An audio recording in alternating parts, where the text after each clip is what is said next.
first question is, how do we categorize the E-levy? Is it another income tax, a capital tax, a sales tax, a payment tax, or all of the above? However, one avoids this tax when they opt for cash payment.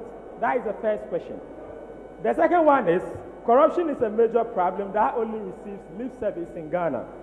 The Auditor General indicates that about 12 billion cedis remain unaccounted for over the last few years. Over the last few years. Ago. Ben, go ahead, we're listening. And then over the last few years. Why E-levy only rakes in 6.9 billion rather than recovering 12 billion? So why are we not going after the monies that have been lost due to corrupt acts? And the third question is, proceeds from E-levy, what happens to previously earmarked levies?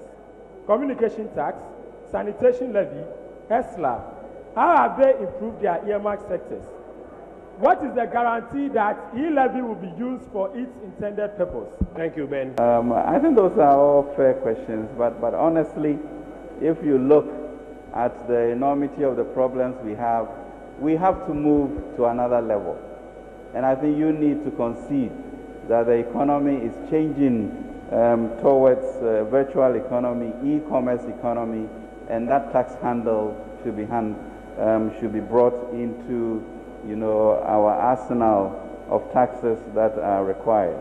Guarantees that we have was what somebody suggested, that we have these quarterly reporting mechanisms, and that would be helpful, and it's helpful for all sorts of things.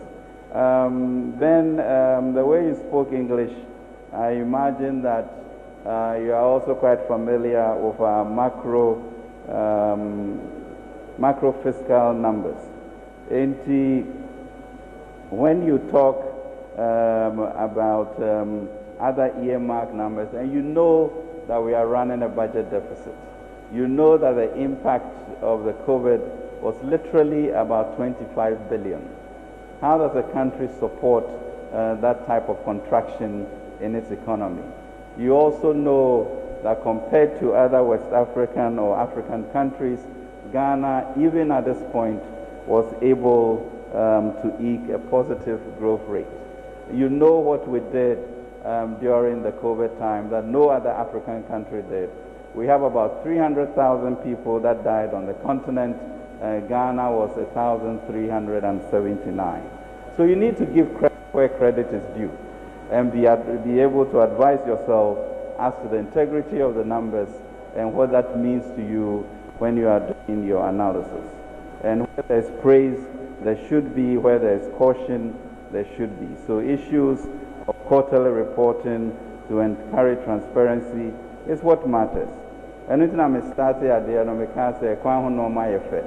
Muka brochia, na mweni eje. Unim taxes are won't ya, intia, oko hoya fesano. Now bow chrome dia, on pursue tiabi. And unnecessary on so dream.